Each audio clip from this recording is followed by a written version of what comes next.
चलिए आज देखते हैं ब्रिटिश गवर्नर्स कौन कौन से रिफॉर्म्स लेकर आए थे हमारे भारत में। सती प्रथा को समाप्त किया 1829 में लॉर्ड विलियम बेंटिक ने। वहीं हिंदू विडो रीमैरिज एक्ट पास किया 1856 में लॉर्ड कैनिन ने, जिससे हिंदू विधवाओं को पुनर्विवाह करने की कानूनी अनुमति मिली। इसी तरह रेलवे और telegraph line first time India में 1853 में लाई गई थी लॉर्ड डलहौजी के द्वारा। इंडियन पीनल कोड को 1862 में लागू किया लॉर्ड कैनिन द्वारा और बैन किया फीमेल इन्फेंटिसाइड को 1870 में विलियम बेंटिक द्वारा। वहीं स्लेवरी को खत्म किया 1843 में लॉर्ड एलनबर्ग ने और लोकल सेल्फ गवर्नमेंट यानी पंचायत और म्युनिसिपैलिटी के कंसेप्ट को लाए 1882 में लॉर्ड रिपन। तो अब आप बता दो डॉक्ट्राइन ऑफ लैप्स की पॉलिसी कौन लाया था? भारत में जीएसटी कब लागू हुआ था और विश्व में सबसे पहले जीएसटी किस देश में आया था? जीएसटी के बारे में सारी चीजें मैं आपको बता देता हूँ। जीएसटी की फुल फॉर्म होती है गुड्स एंड सर्विस टैक्स और ये एक इनडायरेक्ट टैक्स होता है। जीएसटी भी 3 तरीके के होते हैं, सेंट्रल जीएसटी, स्टेट जीएसटी और एक इंटीग्रेटेड जीएसटी। दुनिया में जीएसटी को सबसे पहले फ्रांस ने लागू किया था सन 1954 में और भारत में जीएसटी 1 जुलाई 2017 को लागू हुआ था और ये कनाडा के जीएसटी मॉडल पर बेस्ड था। 122वें संशोधन और आर्टिकल 279A के अंतर्गत इसका गठन हुआ था और ये 101वां संशोधन अधिनियम था। भारत में असम राज्य ने सबसे पहले इसे पारित किया था, लेकिन तेलंगाना राज्य ने सबसे पहले इसको लागू किया था। जीएसटी का सुझाव विजय केलकर समिति ने दिया था और जीएसटी परिषद के अध्यक्ष वित्त मंत्री होते हैं। तो जीएसटी के बारे में सारी ही चीजें आपने जान ली हैं, लेकिन आप लोग कमेंट में जरूर बताना कि जीएसटी परिषद का मुख्यालय कहाँ पर है। लाइक और शेयर जरूर करना और फॉलो जरूर कर लेना ऐसी ही जानकारी के लिए।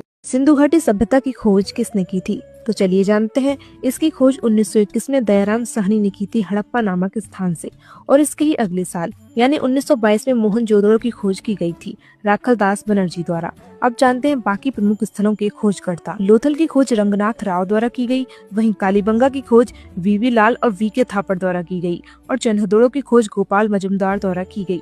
वहीं धोलाबीरा की खोज रविन्द्रनाथ सिंह बिष्ट ने की और राखीगढ़ी की खोज अमरेंद्र नाथ द्वारा की गई और बनावली की खोज RS बिष्ट द्वारा की गई। अब आप बताइए कि मोहनजोदड़ो का अर्थ क्या होता है? और ऐसी इन्फॉर्मेटिव वीडियोस के लिए फॉलो करें KKPSC जर्नी। धन्यवाद।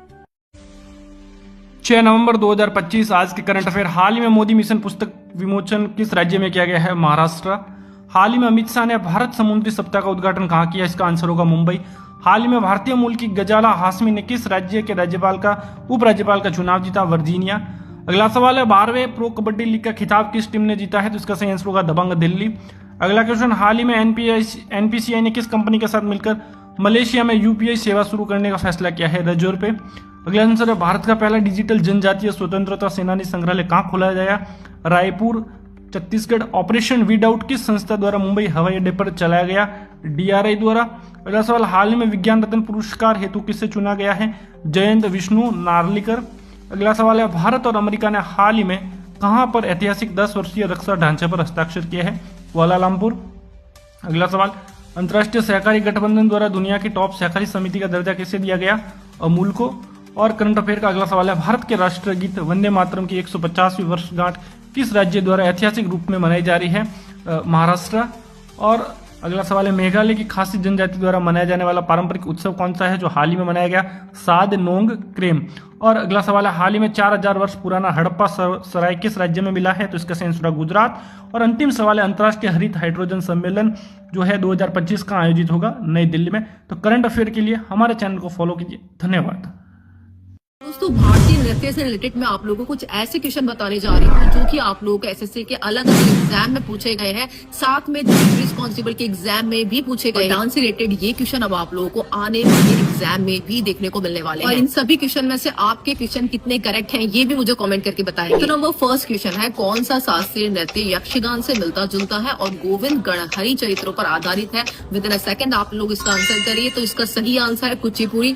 आप लोग इसका एक्सप्लेनेशन का स्क्रीनशॉट ले लें। वही नंबर सेकंड क्वेश्चन है, भारतीय संस्कृति नृत्य में जो लक्ष्य कहलाता है तो वो किस लिंग का प्रतिनिधित्व करता है? तो आंसर आप लोग इसका बताइए। सही आंसर है इसका नारी। एक्सप्लेनेशन का आप लोग स्क्रीनशॉट ले लें। और वही नंबर थर्ड क्वेश्चन है, लंगवीर किस राज्य का एक लोक नृत्य है? सही आंसर इसका उत्तराखंड है। एक्सप्लेनेशन का स्क्रीनशॉट जरूर ले लेना। फोर्थ क्वेश्चन है, गुगा एक प्रसिद्ध कर्मकांडीय नृत्य है जो गुगा पीर की याद में निकाला जाता है, ये किस राज्य का एक लोक नृत्य है? तो आंसर है इसका हरियाणा। फिफ्थ क्वेश्चन है, गौड़ मड़िया नृत्य किस राज्य में किया जाता है? तो आंसर इसका छत्तीसगढ़ है। इसके एक्सप्लेनेशन को आप लोग देख लें। नंबर 6 क्वेश्चन है, बयालता नृत्य निम्नलिखित में से किस राज्य का प्रसिद्ध लोक नृत्य है? तो इसका सही आंसर है कर्नाटक। नंबर 7 क्वेश्चन है, महारी नृत्य शैली वाले किस भारतीय नृत्य रूप से संबंधित है? तो इसका सही आंसर है कथक। वही नंबर 8, मोहिनी अट्टम किस राज्य का नृत्य है और इसका अर्थ क्या है? तो इसका आंसर है केरला। एक्सप्लेनेशन जरूर स्क्रीनशॉट ले लेना। और वही नंबर 9 क्वेश्चन है, national institute of Kathak dance की स्थापना कब हुई? तो इसका सही आंसर है 1964। और वही नंबर 10 क्वेश्चन है, सत्रिया नृत्य किस भारतीय राज्य की शास्त्रीय नृत्य शैली है? तो इसका करेक्ट आंसर है आसाम। अगर आप लोग इन क्वेश्चन को भी अच्छे से पढ़ लेंगे, इनके एक्सप्लेनेशन को भी अच्छे से देख लेंगे, तो आप लोगों का डांस रिलेटेड 1 नंबर पक्का हो जाएगा। ऐसी सीरीज ही आप लोग और भी चाहते हैं इंपॉर्टेंट क्वेश्चन की, जो कि आप लोगों के एग्जाम में बहुत इंपॉर्टेंट रोल प्ले करेगी अपकमिंग एग्जाम्स में।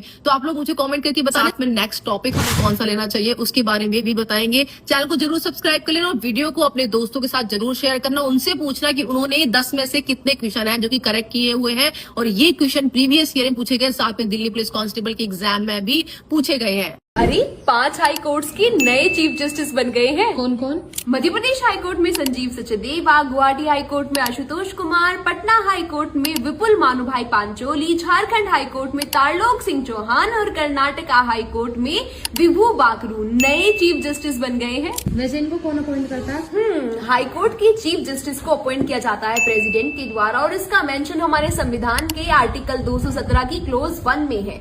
वैसे आप लोग मुझे जल्दी जल्दी जरा ये बता दो कि हर स्टेट का एक हाई कोर्ट होगा, ये हमारे संविधान के किस आर्टिकल में लिखा हुआ है? Charter act 1793, 1813, 1833, 1853। जब हम भारत के संवैधानिक विकास को पढ़ते हैं तो ये चार्टर एक्ट्स खास होते हैं, लेकिन अक्सर 1813 और 1833 के बीच कंफ्यूजन होती है। तो चलिए इसे आसान भाषा और एक ट्रिक से समझते हैं। व्यापारिक अधिकारों की बात करें तो 1813 एक्ट ने ईस्ट इंडिया कंपनी का व्यापारिक एकाधिकार खत्म किया, लेकिन चाय और चीन के साथ व्यापार अब भी कंपनी के पास रहा। वहीं 1833 एक्ट ने कंपनी का पूरा व्यापारिक एकाधिकार समाप्त कर दिया, जिसमें अब चाय और चीन भी शामिल थे। शिक्षा और धर्म के क्षेत्र में 1813 में पहली बार 1 लाख रुपए शिक्षा के लिए तय हुए और ईसाई मिशनरियों को प्रचार की अनुमति मिली, लेकिन 1833 में इस दिशा में कोई विशेष प्रावधान नहीं था। कानून और प्रशासन के मोर्चे पर 1813 एक्ट काफी सीमित था। न कोई केंद्रीय विधायी शक्ति, न लॉ कमीशन और न ही भारतीयों को नौकरी में कोई विशेष अधिकार। इसके विपरीत 1833 एक्ट ने पूरे भारत के लिए केंद्रीय कानून बनाने की व्यवस्था दी। गवर्नर जनरल ऑफ बंगाल को गवर्नर जनरल ऑफ इंडिया बनाया, पहला लॉ कमीशन बना और भारतीयों को कंपनी की किसी भी पोस्ट पर नियुक्ति का अधिकार भी मिला। याद रखिए, first open then rule all. अब आपके लिए एक सवाल, क्या आप बता सकते हैं कि स्वतंत्र भारत के पहले लॉ कमीशन का चेयरमैन कौन था? जवाब कमेंट में दीजिए और ऐसे ही आसान विश्लेषण के लिए जुड़े रहिए विजन IAS के साथ। सेकंड पार्ट में हम कवर करेंगे 1920 से लेकर 1947 तक का पीरियड। 1920 में गांधी जी शुरू करते हैं नॉन कॉर्पोरेशन मूवमेंट, लेकिन 1922 के चौरा चौरी घटना के बाद गांधी जी मूवमेंट वापस ले लेते हैं। 1927 में ब्रिटिश भेजते हैं साइमन कमीशन। 1928 में आती है नेहरू रिपोर्ट। वहीं 1929 में लाहौर सेशन में कांग्रेस कहती है पूर्ण स्वराज। वहीं 1930 में गांधी जी करते हैं दांडी मार्च, शुरू होता है civil disobedience movement. 1931 Gandhi Irwin pact और लंदन में second round table conference. 1932 Gandhi और अंबेडकर करते हैं समझौता, जिसे कहते हैं पूना पैक्ट। 1935 सबसे बड़ा कानून गवर्नमेंट ऑफ इंडिया एक्ट 1935। वहीं 1937 में होते हैं प्रोविंशियल इलेक्शंस, जिसमें कांग्रेस बनाती है मिनिस्ट्रीज।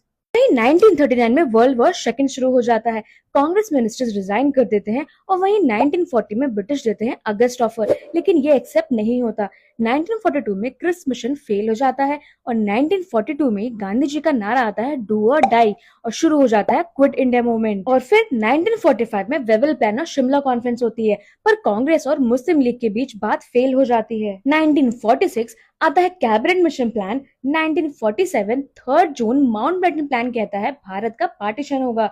1947 ब्रिटिश पार्लियामेंट पास करता है इंडियन इंडिपेंडेंस एक्ट और 1947 15 अगस्त भारत बन जाता है आजाद। इसी तरह 90 साल के संघर्ष के बाद भारत को मिली आजादी। अब आप मुझे कमेंट से बताइए कि आजाद भारत का पहला उपराष्ट्रपति कौन बना था, और ऐसी वीडियोस के लिए रिवाइज इन सेकंड्स को फॉलो कर लेना।